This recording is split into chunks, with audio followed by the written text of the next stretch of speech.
In handing down the sentence, Justice Glenn Parrott said there was no doubt in his mind all of the murders occurred while Legebokoff was committing or attempting to commit a sexual assault on his victim. You know, there's all kinds of really, really gory, hoary movies out there. They don't even come close to what this guy's done. You know, like, what is he?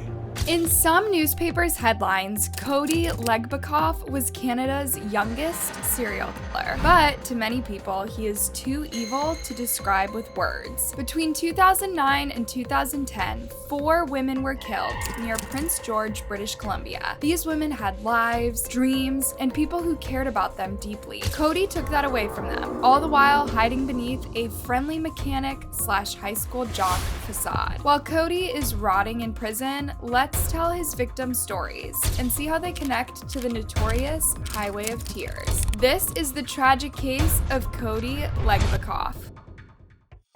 Jill Stacy Stuchenko was a 35-year-old mother of 5 who struggled with addiction and worked as an illegal street worker to help support her family. Despite her hardships, Jill was known for her warmth and her love for her children. She was trying hard to get her kids back from the state's custody. Her disappearance on October 9th, 2009 was the beginning of a terrifying series of events that shocked British Columbia. Jill's family alerted authorities almost 2 weeks after she went AWOL. It's unclear why they waited so long. They knew that she would not abandon her children, not unless something terrible had happened to her. There might be a sad explanation for this. Authorities tend to not care too much about disappearing women who work in Jill's field. They are considered vulnerable and prone to getting themselves into dangerous situations. In my opinion, that should make authorities even more protective of them. But perhaps Jill's family, although worried, did not trust local law enforcement enough to ring them earlier. Jill's body was found later that month by a hiker, buried in a gravel pit. She had been brutally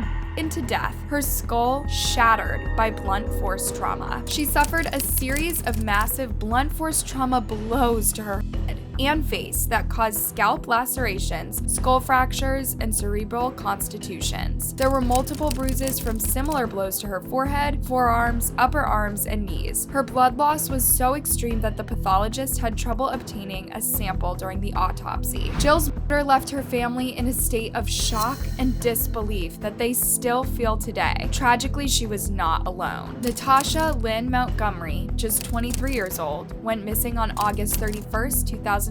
Like Jill, Natasha battled addiction and worked as an illegal street worker. She was a mother of 2 and was trying to get her life back on track for the sake of her children. Despite her efforts, Natasha vanished, and her body was never found. The uncertainty surrounding Natasha's fate continues to haunt her family, as does the authorities' lack of interest in her case. All they did was put up a few flyers around town and encourage the family to keep an eye out for her. Cynthia Maas was 35 when she disappeared on September 10th, 2010. Cynthia, who had the same job as the previous 2 women, was in the process of turning her life around. She had a daughter who she loved more than anything, and she'd made herself a promise. Within a year or 2, she would put enough money aside to start afresh and get herself a safer job. The state had taken her baby shortly after she had given birth. You see, Cynthia had been in a horrifying abusive relationship, and she had run away before the monster could take her or her baby's lives. But around this time, she got addicted to heavily destructive substances, and the state found her unfit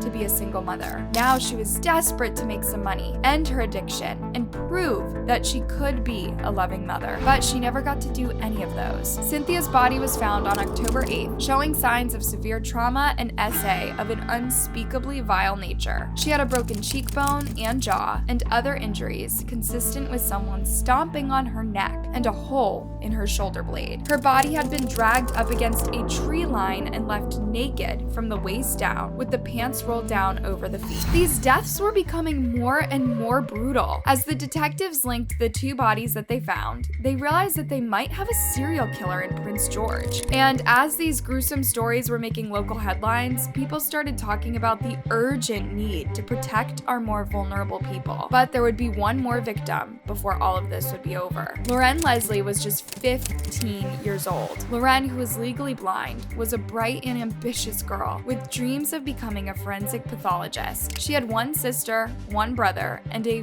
very supportive mother. She met Cody Legebokoff on social media on a site called Nexopia. Her profile, nicknamed Bah the Sheep, only shows the kind and trusting person that she was. She wanted to pass the time and make new friends there, but other people on Nexopia had other intentions. Loren's trusting nature led her to a creep who claimed to be 32. His username? One Country Boy. He charmed his way into her life and on November 27, 2010, convinced Loren to meet him for coffee. Later that night, her body was found in a remote area, and partially undressed. Leslie died from a combination of blood loss and brain injury, resulting from 5 to 8 massive blows to the head and 2 stab wounds to her neck. The judge ruled fractures of her hands and wrists were defensive injuries. Leslie's body had pants on, but they had been rolled down around her ankles and feet, with the underwear rolled down within those pants. Before we go any further, I must mention this was happening in Prince George, near the infamous Highway of Tears. The Highway of Tears is a tragic and notorious stretch of Highway 16 in northern British Columbia, Canada, spanning 725 kilometers or 450 miles between Prince George and Prince Rupert. Since 1969, it is estimated that between 18 to over 100 women and girls, predominantly Indigenous, have gone missing or been unalived along this remote and isolated road. The lack of public transportation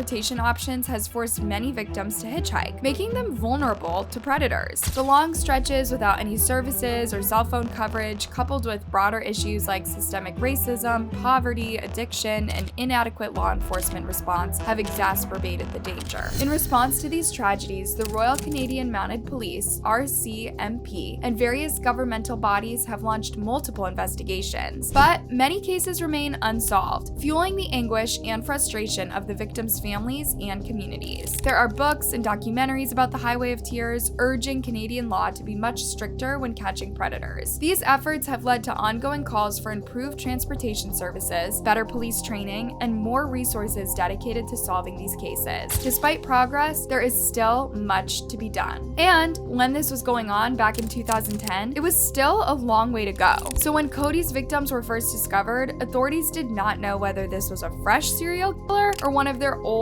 predators yet to be caught. Cody was operating in the same area. It was in this area on a remote highway in British Columbia that Constable Aaron Keller, a rookie with the RCMP, was patrolling on November 27, 2010. Suddenly, he noticed a speeding black GMC Sierra pickup truck. The erratic driving caught his attention, and he decided to pull it over. Inside the truck was Cody Allen Legebokoff, a 20-year-old who seemed unusually calm and cooperative. He was wearing shorts despite the cold weather and had a small smear of blood on his chin. There was more blood on his clothes. When asked about it, Cody nonchalantly explained, I'm a redneck, that's what we do for fun. He was referring to poaching. And when asked for more specifics, he said he and a friend had just unalived a deer and described a really brutal way to do it. Side note, you guys, but I can't even think of animal cruelty without crying, and yet this guy was describing this horrific deer story as if it was the most normal redneck activity in the world. On top of cringing, Constable Keller frowned hard at Cody. Something did not add up. There were no animal carcasses in the truck, just blood-stained tools and a sense of unease. I don't know if I'm getting the story right or not, but just tell me what went on tonight. We were hunting deer. If we run this blood, if we do a forensic match on it, we're going to find out it's deer blood, right? I guess so, yeah. You guess so. This would be the beginning of the end for him. Cody Legebokoff was born on January 21, 1990 in Fort St. James, a small town in British Columbia. He grew up in a seemingly normal family, enjoying a typical rural upbringing filled with outdoor activities like hunting and fishing.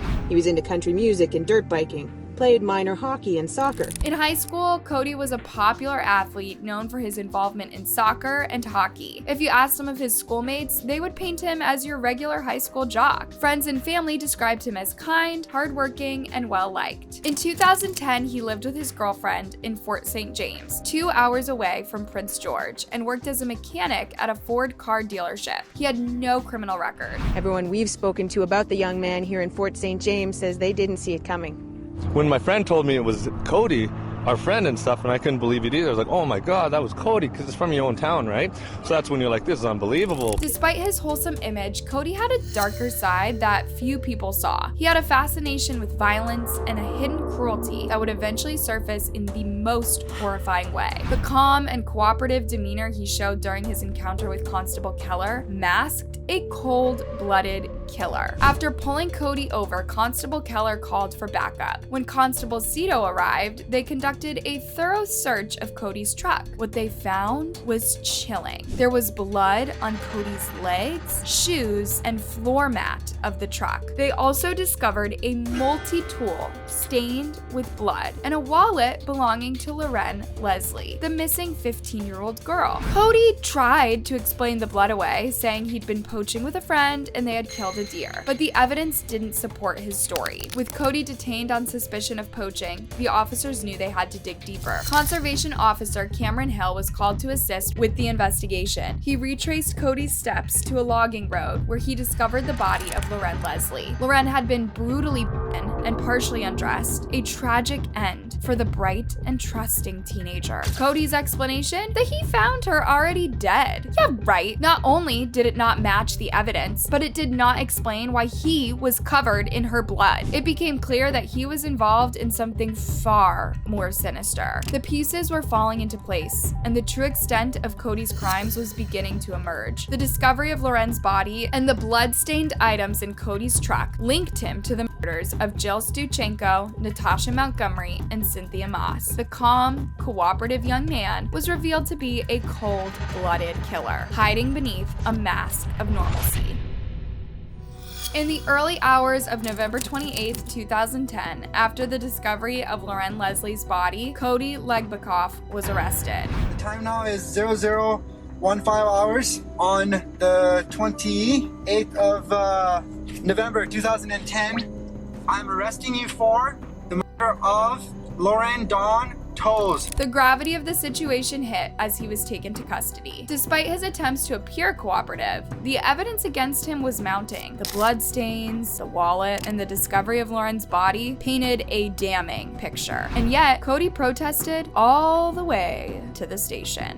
I told you, you're under arrest for murder. I did not murder anybody. I want to call my dad.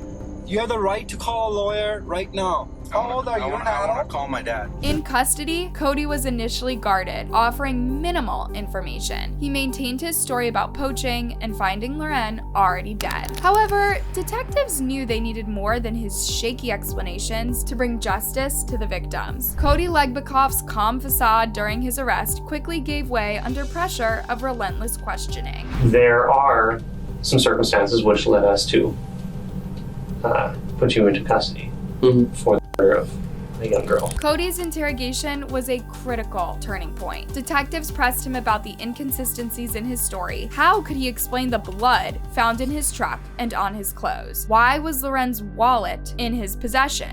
If this is a case where there's some explanation here, I'm willing to listen to you. Yeah, there is. Cody's responses were evasive and often contradictory. First, he said he found Loren's lifeless body in the woods and panicked. I got scared. And I seen it. Seen her stuff lying on the ground. And yeah, I decided to take off. It's like this. I'm calling it extremely bad timing. Then why did he take her wallet if he wanted to get the H out of Dodge? Cody was also a bit incoherent when he was asked about the criminal's potential motive. What kind of person would do something like that? I know. I'm asking you, what kind of person do you think would do something like that? Obviously not a good person. When asked about other murders, Cody's demeanor shifted. He denied any involvement in the deaths of Jill, Natasha, and Cynthia, despite the mounting evidence. He insisted he had nothing to do with their disappearances and deaths, but the detectives weren't convinced. Also, here's Cody's mom, hugging him without an ounce of doubt in her mind that her son is innocent. Cody didn't have to give a full confession. First off, detectives seized his phone and found oodles of texts between him and Loren. He was charming, manipulative, and pushy, just like a predator. It was clear what his intentions were with Loren from the first Nexopia messages. When confronted with this, Cody admitted to knowing Loren and meeting her through Nexopia. Their online conversations had been friendly at first, but then it turned romantic, and they agreed for Cody to pick Loren up from school. According to Cody, they then went into the woods to get intimate. That's when Loren lost it and started to get violent on herself. And I was more stunned and in awe. And at the end of it, I was just like, what the is going on here? Did this guy ever listen to himself? Oh, and one of Loren's last texts to Cody was a simple no. While he was going for a Grammy, the other detectives were at his apartment with a search warrant. That was the final nail in the cross. DNA from Jill, Natasha, and Cynthia was found in Cody's apartment. Blood stains from Natasha were discovered on the shorts Cody was wearing on the night of his arrest. Her blood was also in the bathroom, and disturbingly enough, on an axe. While Natasha's family might never get to lay her to rest, they can imagine how she died. Jill's blood was also soaked into his couch and in the basement. Cynthia's blood was on Cody's sneakers and on a pickaxe. The evidence painted a horrible picture. Cody's stories began to crumble. In one last desperate attempt to escape prison, Cody changed his story again. He claimed he was present during the murders but wasn't the one who committed them. He pointed to unnamed accomplices, saying he was afraid to reveal their identities. This only further discredited him. During the interrogation, detectives also delved into Cody's background, trying to understand what could drive a seemingly normal young man to commit such heinous acts. They discovered a pattern of escalating violence and a fascination with power and control. But they could not pinpoint his descent into madness to any point in his past. By all accounts, he had a normal childhood and no trauma that the authorities are aware of. Despite his efforts to appear cooperative and innocent, Cody's pathological profile painted a picture of a manipulative and cold-blooded killer. The more he spoke, the more he revealed about his dark inner world. He was charged with 4 counts of first-degree murder that day. In Prince George today, the start of a distressing trial involving the murders of multiple women. 23-year-old Cody Legebokoff is charged with first-degree murder, accused of killing 4 women in separate incidents in 2009 and 2010. Cody's trial began in June 2014, nearly 4 years after his arrest. The prosecution laid out a chilling case against him, detailing the brutal murders of Jill Stuchenko, Natasha Montgomery, Cynthia Maas, and Loren Leslie. The courtroom was filled with somber faces as the horrifying details were recounted. The Crown outlined its reasons to the jury why Cody Legebokoff has been charged with 4 counts of first-degree murder. The Crown says that he regularly used cocaine and got that cocaine from sex trade workers. Crack pipes were also found in his car. However, that doesn't make anyone a psycho killer. It might just give them the courage to act out on their worst impulses. The prosecution presented overwhelming forensic evidence linking Cody to the murders. DNA from the victims was found in his apartment and on his clothing. Bloodstains from Natasha were discovered on the shorts that he wore on the night of his arrest. The evidence left little room for doubt. In a surprising move, Cody took to the stand in his own defense. He tried to portray himself as a victim of unfortunate circumstances, claiming that he had stumbled upon Loren's body and panicked. He maintained that he was not responsible for the other murders, pointing to unnamed accomplices. Cody's testimony was filled with contradictions and implausible explanations. He claimed that Loren had attacked herself and that he tried to help her. He described the other murders as the work of mysterious individuals he was too afraid to name. His shifting stories and lack of remorse only served to undermine his credibility. Cody's defense team attempted to cast doubt on the prosecution's case by questioning the reliability of the forensic evidence and suggesting that Cody was being framed. They argued that Cody's calm demeanor and cooperative nature were inconsistent with the profile of a cold-blooded killer, even though that's exactly what psychopaths do: stay calm, charming, and manipulative to get their way. The defense's arguments were weak in the face of the overwhelming evidence. The prosecution methodically dismantled each point, highlighting the forensic links between Cody and the victims. The jury saw through the defense's attempts to cast doubt and focused on the damning facts. After weeks of testimony and deliberation, the jury reached a verdict. On September 11, 2014, Cody Legebokoff was found guilty of 4 counts of first-degree murder. The courtroom was filled with a mix of relief and sorrow as the families of the victims heard the verdict. Cody was sentenced to life in prison, without the possibility of parole for 25 years. The judge described his crimes as unfathomable and heinous, emphasizing the calculated and brutal nature of the murders and revealing the heartbreaking motive of this monster. In handing down the sentence, Justice Glenn Parrott said there was no doubt in his mind all of the murders occurred while Legebokoff was committing or attempting to commit a sexual assault on his victim. He said, "These are not the actions of a simple killer, but of something infinitely worse." Justice was served, but the scars left by Cody's actions would never fully heal. For the families of the victims, the verdict brought some measure of closure, but the pain of their loss remained. Doug Leslie, Loren's father, became a vocal advocate for victims' rights, channeling his grief into efforts to prevent similar tragedies. You know, there's all kinds of really, really gory, hoary movies out there. They don't even come close to what this guy's done. You know, like,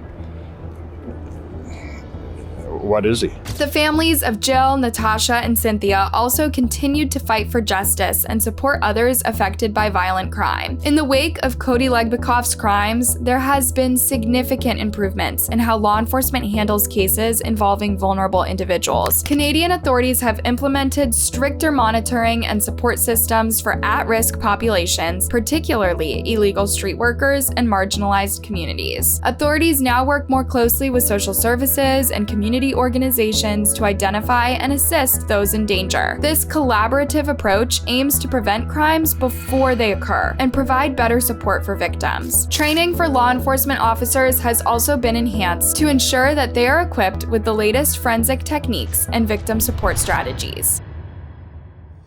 The meticulous collection and analysis of DNA evidence were pivotal in linking Cody to his victims. Today, forensic technology continues to evolve, allowing investigators to solve cases that would have remained mysteries in the past. These advancements have led to higher conviction rates and greater accountability for perpetrators. Training for law enforcement officers now includes better crime scene management, evidence preservation, and DNA analysis, ensuring that justice is served more effectively. Public awareness campaigns have become essential in educating communities about the dangers of online predators and the importance of safety measures. Organizations and law enforcement agencies have launched initiatives to inform the public about the risks associated with social media and online interactions. Programs aimed at educating young people about online safety have been particularly impactful. Schools and community centers offer workshops and resources to teach children and teenagers how to protect themselves from potential predators. Parents are also encouraged to monitor their children's online activities and maintain open communication about internet safety. The families of Cody's victims have become advocates for change, working to ensure that other families do not endure the same pain. They have pushed for better support systems for victims' families, including counseling services, legal assistance, and financial aid. Victims' rights organizations have also emerged, providing a platform for families to share their stories and advocate for justice. These organizations play a crucial role in raising awareness, supporting legislative changes, and offering resources to those affected by violent crime. One of the most important lessons from Cody Legebokoff's case is the need to protect vulnerable women. Recognizing red flags and understanding the risks can help prevent similar tragedies. Parents and guardians should educate themselves and their children about the potential dangers of online interactions. Teaching young people to recognize suspicious behavior, avoid sharing personal information, in and report any concerning interactions can go a long way in ensuring their safety. Community support networks are also essential in protecting vulnerable individuals. Building strong community support networks is crucial in protecting vulnerable individuals. Local organizations, law enforcement, and community members must work together to create a safe environment. This includes establishing hotlines for reporting suspicious activity, organizing community watch programs, and providing resources for those in need. Community centers and shelters can offer safe spaces for individuals at risk, providing them with the support and resources they need to stay safe. These facilities play a crucial role in preventing violence and offering a lifeline to those in danger. Empowering individuals with the knowledge and tools to protect themselves is crucial to creating a safer society. Self-defense classes, workshops on personal safety, and online safety courses can equip people with the skills they need to stay safe. Organizations and schools should prioritize these programs, making them accessible to all. By empowering individuals, communities can collectively work towards reducing the risk of violent crime and ensuring a safer environment for everyone. But in 2020, a full decade after Cody's unspeakable crimes, Prince George was 19th in Canada's most dangerous towns list. And every now and then, another woman disappears on the highway of tears. And in 2019, Cody Legebokoff made headlines again as he was moved to a lower security prison. Grand Chief Stuart Phillip of the Union of BC Indian Chiefs said, "It's absolutely shocking that they would reduce his security measures to medium security. It's certainly a slap in the face to the missing and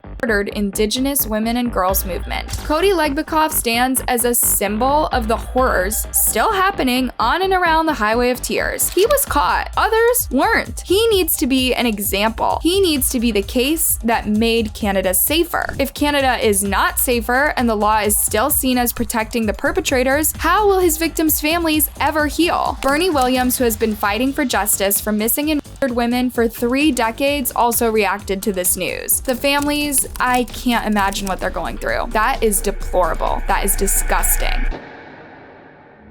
Imagine losing a loved one to such senseless violence. The case of Cody Legebokoff serves as a grim reminder that evil can hide behind the most unassuming facades. It also underscores the importance of community, awareness, and vigilance in protecting those at risk. Through legal reform, improved forensic techniques, public awareness campaigns, and strong community support, we can create a safer environment for everyone. The families of Cody's victims continue to fight for justice and change, ensuring that their loved ones' legacies live on. By learning from the past and working together, we can build a future where such tragedies are a thing of the past. Let's stay vigilant, support one another, and always be ready to protect those who need it most. Hey, thanks for watching. What are your thoughts on this tragic case? What can we do to keep our loved ones safe? What about our most vulnerable neighbors? Let me know in a comment down below. And before you go, don't forget to like, subscribe, and hit that bell button. On to next time.